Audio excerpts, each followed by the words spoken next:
Hey there! If you clicked on this video, you are probably looking to either purchase or build a Pickler's Triangle or one of those little toddler playthings. You know, the ones that look like they have the little monkey bars they climb on one side, and you might have a little slide that they can slide down on the other side. Yeah, these fun little kind of Montessori promoting motor skills type of toys. So another reason that you may have clicked on this video is that you initially went to purchase one of these and realized that these guys can be kind of spendy, kind of expensive. Um, if you look here at Amazon and Etsy, I mean, they're well over $100. Sometimes, up to even $400 for one of these Pickler's Triangles. So I decided to build the Pickler Triangle myself. And this video is going to show you a brief overview of how I built the Pickler's Triangle. At the end of the video, I'm going to give you my thoughts on, hey, was this worth it? Should I have bought one from the get-go? Should I have built it? What did I learn from this? So stay tuned until the end of the video. And yeah, this is how I built a Pickler's Triangle.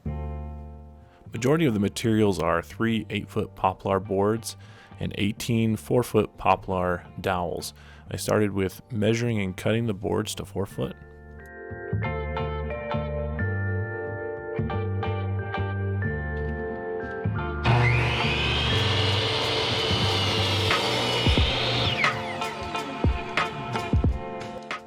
Once our boards are cut, I used a spray paint can to mark for creating the rounded out ends of the boards.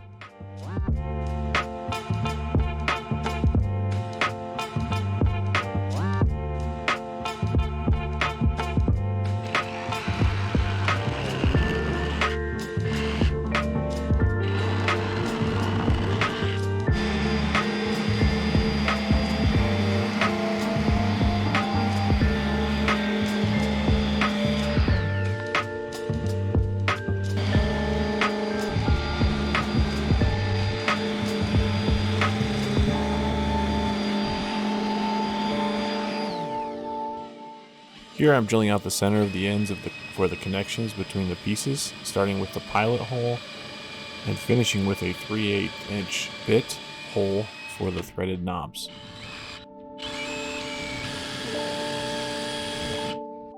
Once I had drilled all the ends, I test fit the knobs to understand how this would be set up and to understand how the triangle would fold up.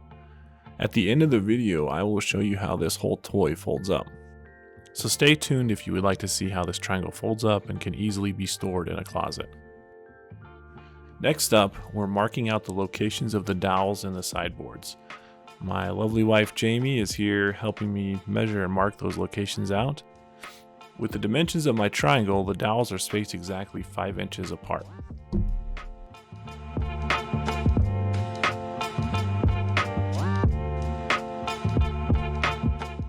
Once we have the dowel locations marked, we can drill halfway into the sideboards using a 1-inch Forstner bit and this handy straight drill guide with a depth stop.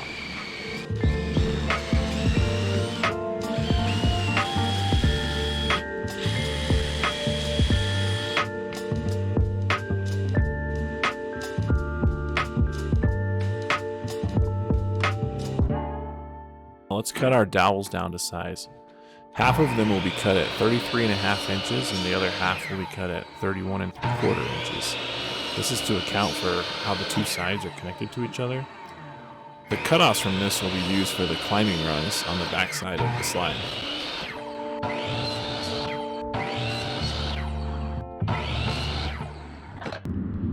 Three of the dowels need to be center punched, drilled, and tapped with a brass threaded insert so that the threaded handles can be screwed into them.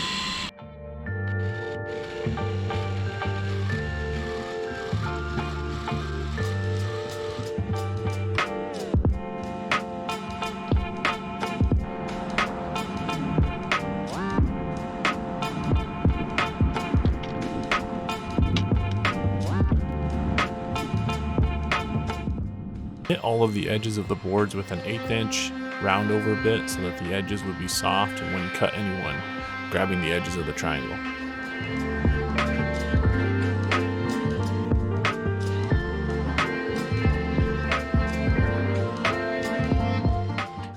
Now we are ready for the assembly of the bars and the sides. I'm just using glue and clamps to join these. This was by far the hardest part of the build for me. It was a huge challenge to get all these aligned and pulled together quickly, especially when I've got wet glue. In the end, I had to kind of beat this into submission before I pulled the clamps tight, and eventually I did get it taken care of. Now, this could be a lot easier if I'd used screws or nails, but I like the look of no screws or nails showing, and wood glue is more than strong enough to bond these pieces together.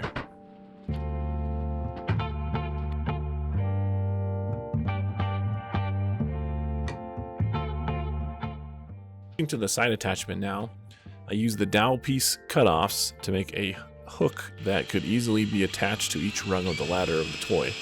Basically 2 dowel pieces with a 1 dowel piece separation in the middle that would slide right on there.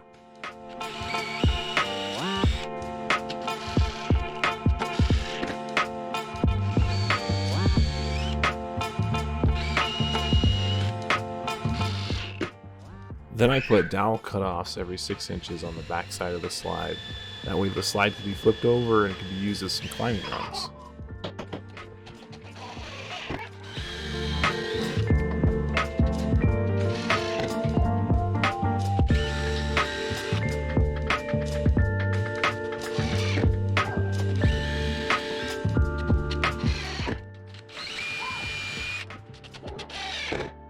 For finishing, I use 3 coats of shellac over everything. I use shellac because it's supposed to be less toxic product than polyurethane. This is my first time I've used it, and to be honest, it smelled pretty toxic. Not sure how much less toxic it is than poly, but given the full 30-day cure time for either one, either should be fine to use when you are building this triangle. Alright, now we're done. We're just ready for the final assembly. And make sure you have your cute assistant assist with assembly just like I did. And as you can see from the assembly, this is very easy to unscrew these threaded handles and fold up the pieces of the triangle and store this out of the way when you don't need to use it.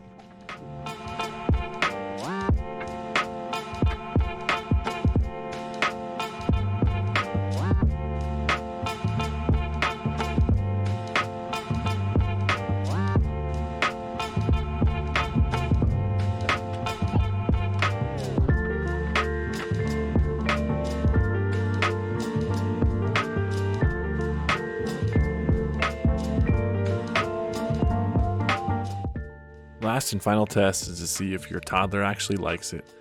I could barely finish putting it together before my son started climbing all over it.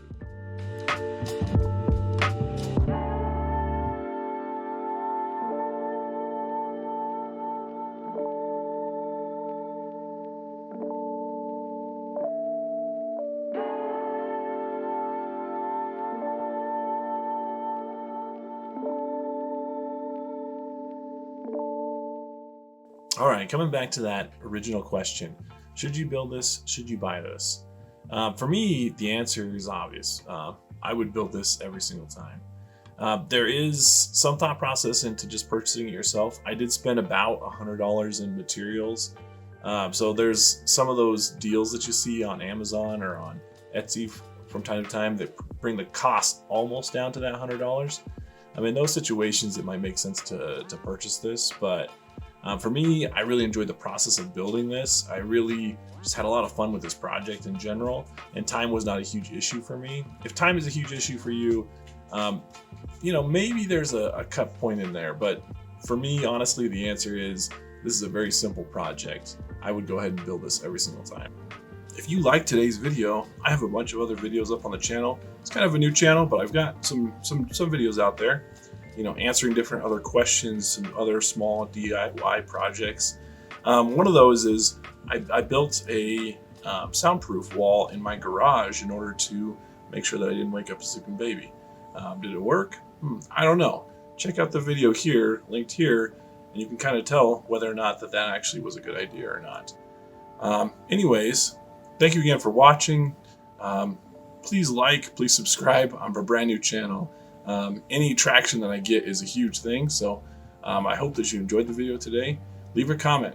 Tell me what you didn't like, what you did like. But thanks again. I appreciate the time that you took to sit down and watch the video today. Have a good one. Bye.